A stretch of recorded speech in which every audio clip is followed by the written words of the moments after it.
자, 오늘 두 번째 시간으로 이 세계적인 여러 문제들과 관련해서 닫힌 사회에 대해 포퓰리즘이 왜 대세인가에 대해서 이야기를 하도록 하겠습니다. 자, 지금 프랑스의 이 의회 선거에서 프랑스 국민연합이 1등을 했어요. 마크롱 여당보다 13%를 더 얻었습니다. 좌파 정당도 연합으로 맞섰지만은 박살이 났습니다. 딴 것도 아니고 프랑스 사회에서 유럽에서 가장 일찍 극우 포퓰리즘이 정착한다. 지금 1당을 앞두고 있죠. 1당이 되면 총리를 내게 돼 있습니다. 이것은 굉장히 이례적인 것이다. 프랑스가 유럽에서 가장 좌파적이고 진보적인 나라였는데 그 나라에서 극우 정당이 1당이 되고 또 머지않아 아마 다음 대선은 극우 정당에서 대통령을 내게 될 것 같습니다. 또 그뿐만 아닙니다. 독일에서도 지금 머지않아 의회 선거가 있는데 거기서도 AfD, 독일을 위한 대안이라는 극우 정당이 크게 약진을 할 걸로 보이고요.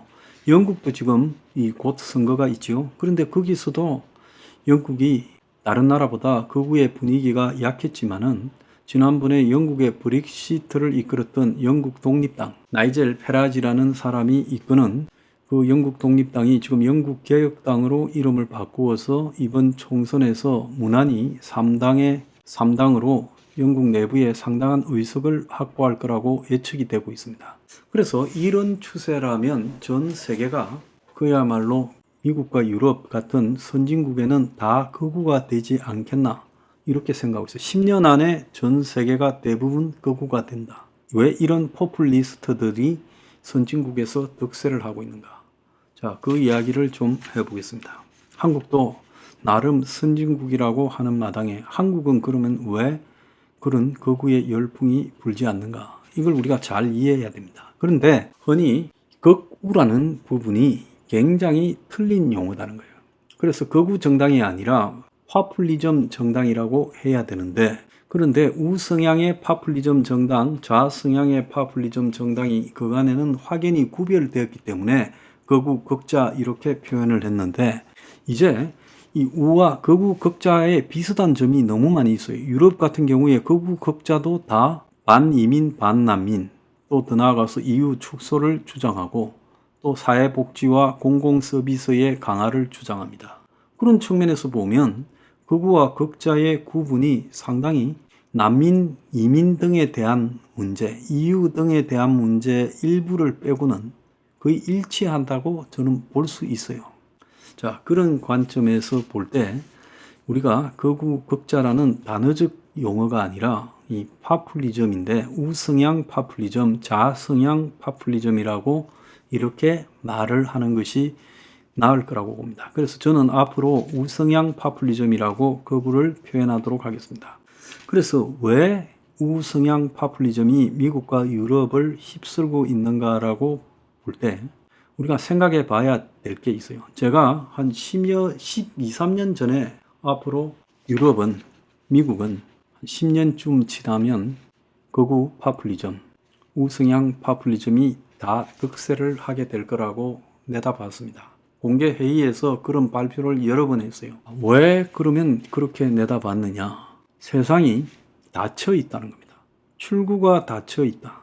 자본주의와 민주주의가 이제 한계를 갖다가 거의 한계에 도달했다는 거예요. 그래서 91년에 동구권이 몰락하고 자본주의와 민주주의가 결합된 이 체제가, 서구 체제가 영원한 인류의 마지막 이데올로기로 이렇게 손꼽혔습니다.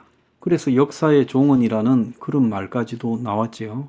민주주의, 자본주의 이후에 또 다른 이데올로기는 없다라고 말을 했습니다. 이 이야기는 미국의 정치학자 프란시스 후쿠야마가 이 말을 했지요. 그런데 그가 지금은 완전히 이제 망신을 당해버렸어요. 자, 민주주의와 자본주의가 몰락을 하는 시대가 오고 있어요. 그것은 이 자본주의가 신자유주의로 가버렸고 그리고 민주주의가 슈퍼 자본주의로 간다라는 것을 예측하지 못하고 한 거예요.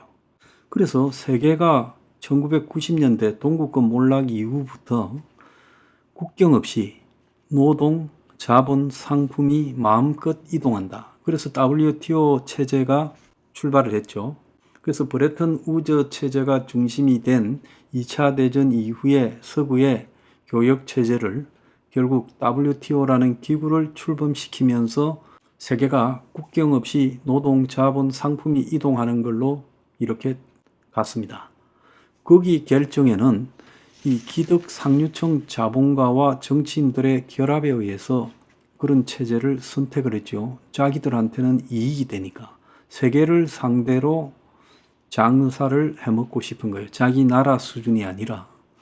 그러려면 세계가 하나의 열린 시장이 돼야 된다. 그래서 당시에 보면 WTO가 굉장히 이제 UN 다음으로 강력한 세계 무역기구가 되는 것처럼 보였죠. 근데 지금 미국이 가입을 안 했고, 그러면서 WTO가 지금 해체되어 가는 상황이잖아요. 요즘 WTO가 무슨 흔적이나 존재감이나 있습니까? 그러니까 불과 30년도 되지 않아서 세계 무역기구가 만들어지게 된 배경이었던 신자유주의, 세계화라는 것이 완전히 망가져 버렸어요. 한국에 보면 요즘도 그때 약 팔던 사람들이 아직도 보수 언론에 글을 쓰고 있는데 참으로 좀 불쌍한 사람이라고 생각합니다. 이런 세계화에 가세된 이 자본주의 시스템은 투기금융 자본주의, 즉 세계의 모든 것을 먹이로 보고 어디를 잡아먹을까 이렇게 눈독을 들이는 투기금융 자본주의가 그 배경에 있다고 봐야 돼요. 그래서 신자유주의 세계화를 하고 난 결과 그 나라에 살아가는 중산층 그리고 서민층들은 완전히 가난해져 버리고 상류층들은 더 부자가 되는 양극화가 진행이 됐어요. 그래서 미국에 보면 트럼프의 배경이 됐던, 트럼프 탄생의 배경이 됐던 거의 미국의 망해버린 과거의 철강과 조선과 또 자동차의 도시들, 러스트 벨트라는 과거 미국 공업을 이끌었던 5대5 연안의 도시들이 황폐해져 버렸죠. 미국의 이 농업 도시들이 황폐해져 버렸죠. 그래서 세계화를 추구한 결과 미국의 자본가들, 월가의 자본가들이나 또 미국의 이 ICT 기업들은 떼돈을 벌었을지 모르지만은 기술 기업들은요. 대신에 미국의 대중들은 완전히 가난해져 버렸다는 겁니다. 그래서 양극화가 왔고요. 그 다음에 제가 이 세계화를 이끄는 자본의 실체가 투기금융 자본주의죠. 그들은 당연히 건물, 세계 전체를 상대로 건물, 주식, 정권, 코인 등에 투자했죠. 그래서 투기 자본주의가 판을 치게 되어버렸습니다. 자, 이 속에서 대중들은 안정된 노동자 일자리들을 잃어버렸어요. 미국의 가장 보편적인 게 노동자 농민의 국가입니다. 원래 2차 대전 직후에 미국이 가장 번성하던 50년대, 60년대는 미국이 양대 계급, 노동자 농민이 적당히 먹고 살만해지면서 미국이 중산층의 국가가 됐는데 그런 미국에서 지금 제일 불쌍한 사람이 노동자와 농민입니다. 그래서 노동자 농민이 빈곤해져 버렸어요. 그래서 범대중적 빈곤이 보편화됐다. 빈곤의 보편화가 이룩됐다는 겁니다. 미국도 그렇고 유럽도 마찬가지. 유럽도 오랫동안 저성장을 했잖아요. 지금 0%대의 저성장을 한 지가 수십 년이에요. 그러니까 유럽이 저성장에 접어들면서 이제 유럽에서는 상류층과 도저히 상류층이 될 수 없는 중산층 이하층으로 이 양극화가 되고, 자, 이런 상류층이 될 수 없는 중산층 이하 서민층에서 그야말로 양극화에 대한 불만이 팽배해지고 출구나 신분 상승이 불가능한 막힌 사회가 되어버렸어요. 미국이나 유럽이나 부잣집 자식은 계속 부자로 살고 가난한 집의 자식은 평생을 노력해도 자기 신분에서 벗어날 수 없는 세상이 되어버렸어요. 딱 출세하는 방법이 가난한 집의 자식은 스포츠 스타가 되거나 연예인으로서 스타가 되는 수밖에 없어요.